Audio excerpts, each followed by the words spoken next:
Olá, caríssimos, caro irmão, cara irmã, louvado seja o nosso Senhor Jesus Cristo, para sempre seja louvado, né? Como eu gosto tanto de falar do Sagrado Coração, até porque já fez um ano, né, que eu comecei a me fixar mais nessa devoção, Sagrado Coração de Jesus, fazei o nosso coração semelhante ao vosso, né? Que seja assim. Hoje é terça-feira, dia 17 de dezembro de 2019, terceira semana do Advento. A cor litúrgica é a roxa. Vamos ver se tem algum santo. Tem o santo sim, mas não para esta semana não há assim um santo que a gente possa estar lembrando efetivamente. Né? A partir da semana que vem, sim. Bem, eu fiz um áudio aí para segunda-feira bem longo, né? E eram coisas que eu precisava falar, expor um pouco, né? Tá certo que é minha opinião, mas lembrando que eu não venho aqui pedir seu like, seu compartilhamento, até porque né, eu não vivo disso, gente, de verdade. Né, o que eu sempre faço nesse canal, até por conta que eu gaguejo bastante, eu não edito. Eventualmente eu posso dar uma parada aqui, depois eu gravo depois, mas edição assim eu não faço. Então é corrido mesmo, então ele é bem espontâneo. De repente tem gente que não gosta, né? E também não fico mostrando minha carinha porque não precisa, né? É só ouvir tá bom. Até porque eu uso o canal para podcast, para áudio mesmo. De qualquer forma, para esta terça-feira, já próximos do Natal, lembrar você da confissão, né? Muitos padres têm falado para que façam a sua confissão agora no período do Advento. Que bom que as pessoas já estão tomando consciência a respeito disso. Uma penitência, uma mortificação, de repente aquela dorzinha, uma dor qualquer, dor de cabeça, dor das regras, dor de tudo, dor do trabalho, né? Colocar isso como oferta, né? De expiar próprios pecados e tudo, as consequências do pecado. Né? Por mais que a gente tenha feito a confissão, fica as consequências do pecado. Não estou falando culpa, mas se for para aliviar a culpa, também ajuda. E também ofertar para as almas do purgatório, tá? Eu tenho visto assim algumas situações um pouco complicadas e que nos forçam a gente entra na revolta, né, humana. Às vezes existe, de repente você muda, vou colocar uma situação hipotética. Você muda de cidade, consequentemente a outra diocese ou arquidiocese, aí você vai numa paróquia, aí você vai falar alguma coisa lá pro padre e você fica contrariado por algum sentido. Ou você vê que aquela paróquia não reza para as almas do purgatório, não reza para falecido, o padre não vai na tua casa para abençoar, ou também, sei lá, acontece alguma coisa que foge um pouco daquilo que você conhece da fé católica. O que que eu, né, por minha experiência, assim, primeira coisa, não dá pra bater de frente com o padre. Aí eu vou falar com o bispo. Não, veja bem, o bispo colocou aquele padre lá. O padre não tá ali ele não veio de geração espontânea. Alguém o colocou ali naquele território paroquial. Então, o jeito, meu amigo, minha amiga. Se você está sendo contrariada na sua fé, você lê o catecismo da Igreja Católica, você sabe alguma coisa de direito canônico, você sabe que aquilo que está acontecendo na paróquia não está legal, reze bastante. Reze muito por esse padre. Reze muito. Reze muito por eles, pelos ministros de Eucaristia, pelos fiéis. Ah, mas não vai muita gente lá. Mas se você consegue suportar a situação, vá lá. Até para a paróquia não fechar as portas. Tá? Ou então você está numa situação que teve uma contrariedade e você não aguenta nem ouvir a voz do padre. Não é o certo, né? Essa orientação não é legal, mas eu vou ter que dar porque é uma experiência minha. Vai esfriar a cabeça em outra paróquia por enquanto. Esfria a cabeça, depois volta. Depois volta. Até porque cada pároco tem suas qualidades. Né? Ninguém é perfeito, né, gente? Mas volte lá, né? Qualquer coisa, pede perdão e reza bastante. Se para você é legal fazer as devoções para as almas do purgatório, por exemplo, oferta aquele terço, né, oferte, continua fazendo como você sempre faz. Não desista de nenhuma devoção, não pegue raiva. Às vezes aquela parece um veneno, sabe? A gente é contrariado, a gente sai com raiva, com ódio da pessoa, e aí a gente perde a vontade de rezar e parece criança, sabe? Chuta o balde cheio e fala nunca mais vou fazer, ainda fica no cantinho. Parece criança mesmo. Aí a gente age assim. se emburra todo, né? Cruza os braços e fica olhando para a parede vazia. Tô bravo. É normal. Então, se por um tempo é preciso fazer isso, faça isso, mas depois repense um pouco e volte a rezar com mais intensidade. Às vezes isso serve até como motor para sair da aridez, da tibieza e etc.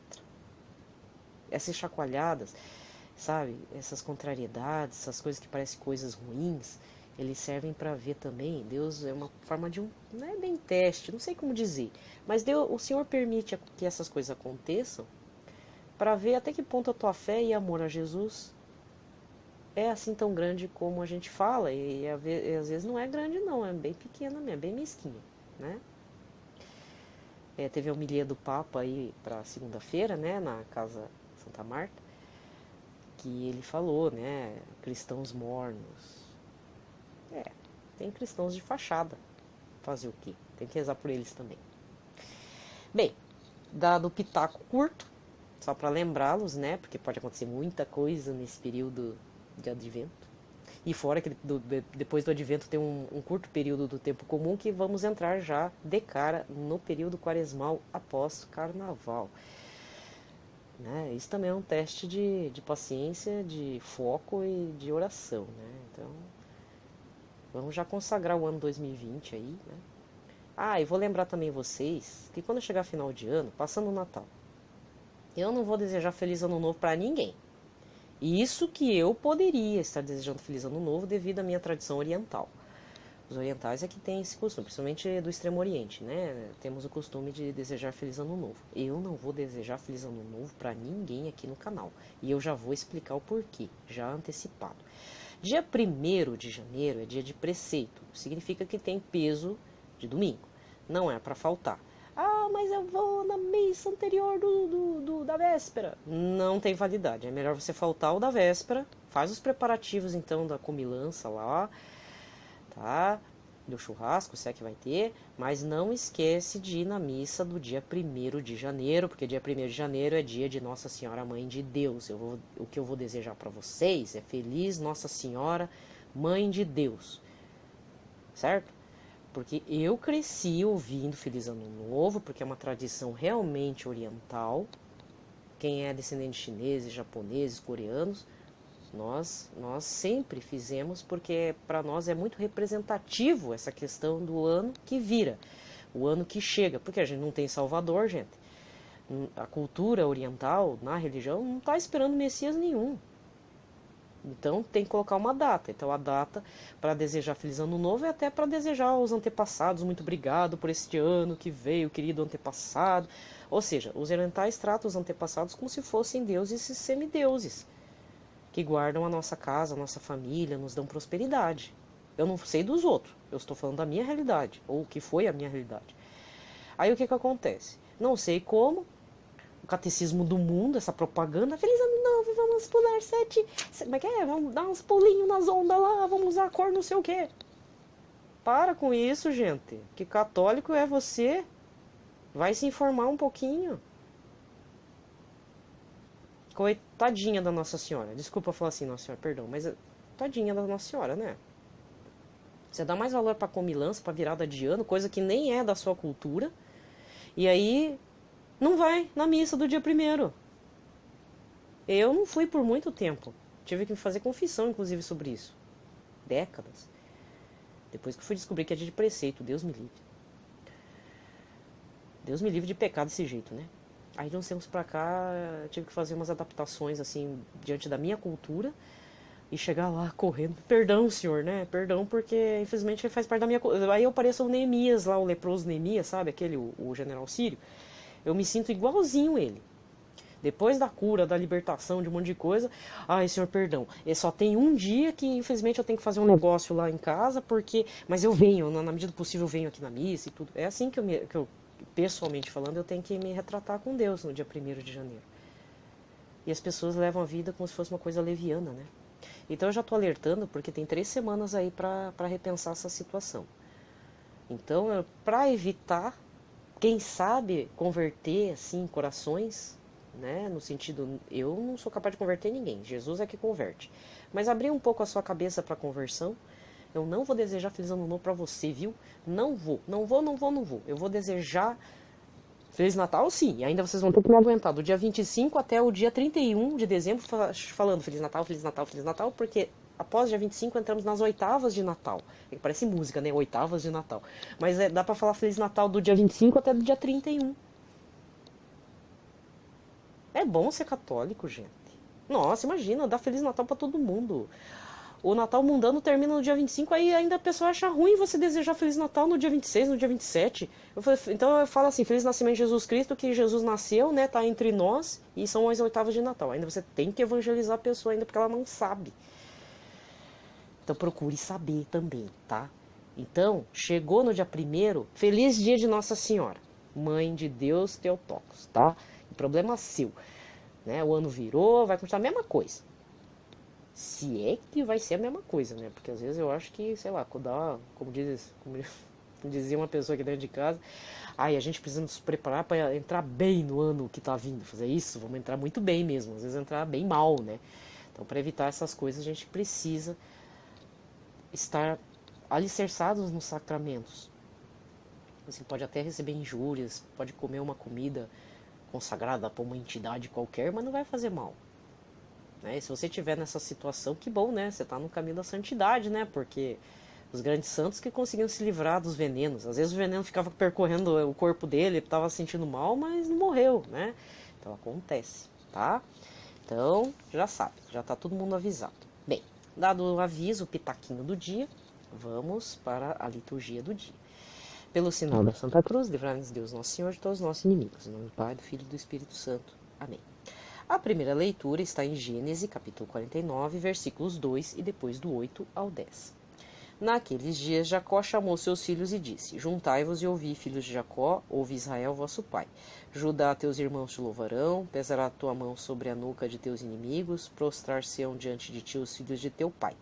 Judá, filhote de leão, subiste, meu filho, da pilhagem. Ele se agacha e se deita como um leão e como uma leoa. Quem o despertará? O cetro não será tirado de Judá, nem o bastão de comando dentre seus pés, até que venha aquele a que pertencem e a quem obedecerão os povos. Palavra do Senhor. No responsório de hoje, o Salmo é o 71 com o refrão: Nos seus dias a justiça florirá e paz e abundância para sempre. Nos seus dias a justiça florirá e paz e abundância para sempre. Dai ao rei vossos poderes, Senhor Deus, vossa justiça aos descendentes da realeza. Com justiça ele governa o vosso povo, com equidade ele julga os vossos pobres. Nos seus dias a justiça florirá e paz em abundância para sempre. Das montanhas vem a paz a todo o povo e desça das colinas a justiça. Este rei defenderá os que são pobres, os filhos dos humildes salvará. Nos seus dias a justiça florirá e paz em abundância para sempre. Nos seus dias a justiça florirá e grande paz até que a lua perca o brilho. De mar a mar estenderá o seu domínio, desde o rio até os confins de toda a terra. Nos seus dias a justiça florirá e paz em abundância para sempre. Seja bendito o seu nome para sempre, que dure como o sol sua memória. Todos os povos serão nele abençoados, todas as gentes cantarão o seu louvor. Nos seus dias a justiça florirá e paz em abundância para sempre. Nos seus dias a justiça florirá e paz em abundância para sempre. A aclamação. Aleluia, aleluia, aleluia. Aleluia, aleluia, aleluia. Ó sabedoria do Altíssimo, que tudo determina com doçura e com vigor. Ó, vem nos ensinar o caminho da prudência. Aleluia, aleluia, aleluia. Aleluia, aleluia, aleluia. O evangelho de hoje está em Mateus 1, versículos de 1 a 17. Livro da origem de Jesus Cristo, filho de Davi, filho de Abraão. Abraão gerou Isaque, Isaque gerou Jacó, Jacó gerou Judá e seus irmãos. Judá gerou Farés e Zara, cuja mãe era Tamar. Farés gerou Esrom, Esrom gerou Arã, Arã gerou Aminadab, Aminadab gerou Naasson, Naasson gerou Salmão, Salmão gerou Boaz, cuja mãe era Raabe. Boaz gerou Obed, cuja mãe era Rute. Obed gerou Jessé, Jessé gerou o rei Davi. Davi gerou Salomão, daquela que tinha sido a mulher de Urias. Salomão gerou Roboão, Roboão gerou Abias, Abias gerou Asa, Asa gerou Josafá, Josafá gerou Jorão, Jorão gerou Uzias, Uzias gerou Jotão, Jotão gerou Acás, Acás gerou Ezequias, e Ezequias gerou Manassés. Manassés gerou Amon, Amon gerou Josias, Josias gerou Jeconias e seus irmãos no templo do exílio na Babilônia. E depois do exílio na Babilônia, Jeconias gerou Salatiel, Salatiel gerou Zorobabel, Zorobabel gerou Abiúde, Abiúde gerou Eliaquim, Eliaquim gerou Azor, Azor gerou Sadoc, Sadoc gerou Aquim, Aquim gerou Eliúde, Eliúde gerou Eleazar, Eleazar gerou Matã e Matã gerou Jacó. Jacó gerou José, o esposo de Maria, da qual nasceu Jesus, que é chamado o Cristo. Assim, as gerações desde Abrão até Davi são 14, e de Davi até o exílio na Babilônia, 14, e do exílio na Babilônia até Cristo, 14. Palavra da salvação. Aqui termina a liturgia da palavra.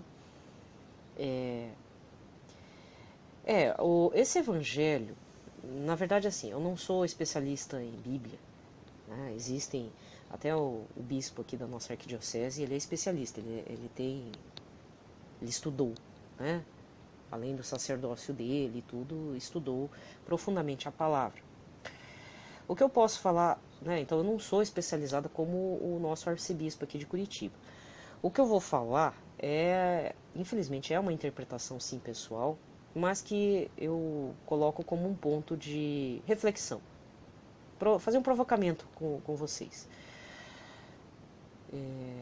Eu vejo muito na cultura ocidental, assim, sim, algumas culturas ocidentais têm a força do seu nome, por exemplo, vamos colocar aí a família Henry Ford, por exemplo, estou colocando, ou então família Matarazzo. Hoje em dia esse nome já não faz sentido mais, porque as gerações atuais não sabem quem que foram os Matarazzo aqui no Brasil, mas eles tiveram grandes indústrias, promoveram industrialização, ajudaram e tudo.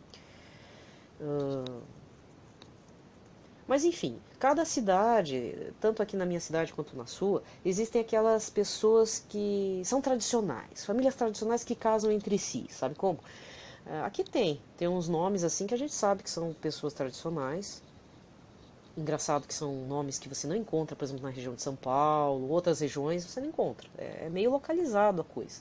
E casam entre si, no sentido assim, casam com outra família tradicional, às vezes era um ex-governador, era um grande industrial, um grande empresário, família de médicos, tem também, né? Curitiba ele tem um lado ainda um pouco interiorano, por enquanto, mas a gente está vendo que está acontecendo umas mudanças aí. Tem gente de fora vindo morar aqui, de fora mesmo, mineiros, paulistas, paulistanos, cariocas, pessoal do Nordeste mesmo está vindo aqui. Curitiba está se tornando, logo logo talvez se torne uma metrópole como São Paulo, né? Algumas pessoas não podem mais viver em regiões muito quentes por conta da pressão alta, e vem morar numa região mais fria, padecem de outras dores, mas é melhor aqui do que lá, ou está fugindo da violência da cidade deles. Então existem várias realidades. Até saiu uma pesquisa que diz que por volta de, não sei se é 40% da população curitibana já não é nascida em Curitiba, ela já é de fora. Não tem problema, tá ótimo. Tá, tudo bem. Agora vamos falar das famílias, beleza. Então, na cultura ocidental a gente vê isso. Aquele pessoal é família de médico, família de advogados, família de ex-governador. Tem uma tradição, tem um nome a zelar. Contudo, para o povo oriental, aí de novo, né? Se você não sabe, depende se você cai de paraquedas nesse áudio, se você não sabe, não acompanha o meu canal, até porque eu falo para não curtir, não compartilhar, não precisa nem se inscrever. Mas se você é inscrito, tá divulgando esse material, muito obrigada, Deus abençoe mesmo, que fiquem todos consagrados no Sagrado Coração de Jesus, né? Sejamos todos transformados nesse maravilhoso coração de Jesus. Mas se você não sabe, eu sou descendente de japoneses, tá? Então eu fico falando coisas da minha realidade, da minha infância, do meu passado, etc. E o que acontece? Eu tenho uma vivência do que é um nome familiar. Para um oriental, seja ele árabe, sírio-libanês, para um chinês, para um japonês, por incrível que pareça, o nome familiar tem um peso enorme. Tanto é que não vou falar dos irmãos sírio-libaneses, tá? Eu vou falar mais da minha realidade aqui, japonês, coreano, chinês, porque é meio parecido. Não é igual, mas é meio parecido. O oriental, não digo as novas gerações, eu digo das gerações lá passadas mesmo, mas eu peguei uma família mais tradicional. O que acontece? Toda virada de ano, por isso que eu já falei do final de ano, né? Toda virada de ano, a gente faz uma dedicação para o altar familiar, porque cada família é para ter, se não tem, se perdeu então. Mas cada família mais tradicional, mais antiga, que tem sua avózinha, seu tio-avô, aquele tiozinho mais antigo, tem lá meio que ai, nem sei, parece um oratório mesmo, não sei o nome daquilo em japonês, mas é tipo um oratório dos antepassados. E a gente dá uma rezadinha no ano novo. Fazer o quê? É tradição. Para agradecer aos antepassados, que está tudo bem com a família, para preservar o nome da família, para que tenhamos descendência, etc, etc, etc. Os chineses, por exemplo, queimam umas barquetezinhas de papel laminado dourado para dizer que tenhamos prosperidade para 2020, né? É mais ou menos isso que faz. Mas o japonês queima incenso, outros colocam até o tal do moti, o bolinho de arroz diferente, que é próprio para oratório, né? Tem um moti especial de 2 andares, porque não compre, se você é brasileiro, se você não conhece cultura japonesa, não compre esse moti. Tem gente que, eu vou comer um bolinho de arroz porque diz que dá sorte. Meu filho, se você não faz parte da cultura japonesa, não faz isso. Não faça isso, porque você vai cometer, entre aspas, um sacrilégio.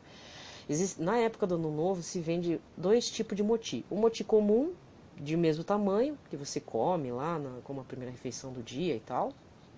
Fica restrito só para nós, tá? Porque é uma cultura milenar. Não é porque, sabe, aí entra como superstição. Depois acontecem umas situações, tem que ir lá ficar confessando pro padre. Então não faz isso, não entra nessas modas. Se você não faz parte da cultura, não faz. E depois tem um tipo de moti que é 2 andares. Eu chamo de 2 andares, que tá errado, né? É um moti grandão em cima de um moti pequeno. Parece um negócio, parece que tá juntando 2 pedras, assim. Aquele lá é um moti específico pro oratório. Eu mesma não compro mais aqui. Aliás, faz tempo que eu não compro. Porque depois tem que dispensar, tem que jogar fora. Não é pra, até pode comer, mas tem que passar um tempo lá, né? Tem todo um ritual, sabe? Só que o que eu estou falando e o que tem a ver com a liturgia de hoje no Evangelho? E eu venho trazer isso. Quando eu leio essa genealogia de Cristo, eu mais ou menos eu entendo porque nas famílias orientais isso é muito comum. Quem foi o antepassado? Isso que eu não sei de todos, né? Mas nós mais ou menos conhecemos cada história. Tem samurai, tem provavelmente monge budista, teve militar do exército imperial, é assim, dos meus antepassados. Todo japonês, ou agricultores, né? Todo japonês teve um antepassado samurai. Tem gente que acha legal, né? Ai, que legal. Olha a carga depois pra gente resolver. Tudo cortador de cabeça e suicida ainda. Tá louco. Depois tem que resolver essas questões hereditárias, né? Que a RCC fala também. É controvérsias, né? Eu entendo, porque, veja bem, eu também não sou responsável pelo que os meus antepassados fizeram. Eu posso tomar uma decisão em Cristo. Por outro lado, eu acredito que existe realmente algo que dos nossos antepassados que interfere um pouco na nossa própria vida. E isso a cultura ocidental e particularmente a brasileira não dá bola. E deveria. Deveria muito. Deveria ter assim, um senso assim, de família mesmo. Por exemplo, teve um antepassado que infelizmente foi um matador de aluguel. Ou foi prostituta. Reze para essa alma. Uma avó, uma tia. Ou que cometeu suicídio. Reze. Reze mesmo. Porque isso pode reverberar. Pode ser que reverbere. Então, para evitar problema, reze mesmo para essas pessoas. Não ache que a pessoa foi parar no inferno. A gente não sabe. Quem sabe é Deus. Quem sabe é o Senhor Jesus. Então, na dúvida, reze por essas pessoas. Sua oração não será perdida. Procure saber dentro da RCC questões hereditárias. Se não me engano, o pregador Roberto Tanus tem um livro a respeito que fala sobre isso. Porque aqui, veja bem, se você lê a genealogia, você percebe que há 2 mulheres importantes na genealogia de Jesus Cristo. A Raabe, que foi, se você não lembra quem que é a Raabe, é aquela prostituta que entregou, que deu abrigo para os espiões que queriam derrubar o cerco de Jericó lá. Deu guarida para os espiões hebreus. E ela foi salva, porque ela pediu que prometesse que salvasse ela e a família dela, para que não fossem mortos. E como havia prometido, enfim, era importante naquela hora, e toda promessa é dívida, ela foi acolhida dentro da comunidade dos hebreus. A outra é Ruth, né, que é a avó de Davi. Quem que foi Ruth? Tem o livro de Ruth, gente, tem que ler esse livro, é muito bacana. Ela é uma estrangeira que resolve cuidar da sogra viúva. E olha que a Ruth também ficou viúva. ela era de outro povo, ela foi para o povo da sogra, que eram os hebreus, e lá é, casou com Boaz, né, que era um parente mais próximo da sogra, a avó de Davi. E chegou a ter esse livro, né, dela. Então leia lá no Antigo Testamento o livro de Ruth. É bem bacana, vale muito a pena, tá? E depois só vem homens, né, se você observar. A outra mulher que aparece é Nossa Senhora. Se você tem a Bíblia da Ave Maria, lá no final, nos apêndices, é feita a genealogia de Nossa Senhora. E ela vem também de uma ala da linhagem de Davi. Por isso que fala, né? Jesus, filho de Davi, não tem o cego, Bartimeu? Jesus, filho de Davi, tem de piedade de mim? Porque sabia a genealogia dele, né? Aí que tá. Isso é muito importante. Não é só uma questão, porque Davi foi um grande rei. Não, a genealogia dele, né, como Mateus coloca, é importante porque vem de grandes homens e poucas e grandes mulheres. Estrangeiras, pecadoras, sim, mas de fibra, que causaram um olhar do Senhor em cima delas. Então, é necessário entender isso. Como que você tem lidado com a sua questão genealógica? Às vezes as pessoas não sabem nem quem são os avós. Quanto mais bisavô, se souber, melhor ainda. Tá? E isso garante a nossa própria descendência. Mas vamos supor que nem eu sou solteiro, não tenho filhos. Eu tenho fé, né? Porque eu tenho primos, tudo que é grau. Então eu tenho fé que a minha descendência vai ser espiritual e eu preciso, né, mesmo sendo às vezes a única da família dos dois lados que reza dentro do cristianismo, eu tenho que ser essa base para que lá no futuro alguém se converta e caminhe de novo na santidade. Você nunca parou para se perguntar sobre a genealogia dos santos? Se de repente tem alguém que foi sobrinho da Santa Faustina, que é sobrinho neto, sobrinho bisneto de São João da Cruz, de São Francisco de Sales, sabe? Às vezes você é descendente de um santo, lá para trás você não sabe. Eu estou falando até de forma genética. Laços de sangue mesmo. Então não pare na caminhada de oração, porque isso vai reverberar lá na frente. A gente não sabe quando Jesus vai chegar. Então a gente precisa fazer com que haja um povo de Deus bem disposto, nem que seja na nossa linhagem consanguínea. Se não for possível, graças a Deus existe o batismo. E aí a gente é irmãos, fraternos no batismo em Cristo, e isso vai gerar frutos. Nisso que é a mística, né?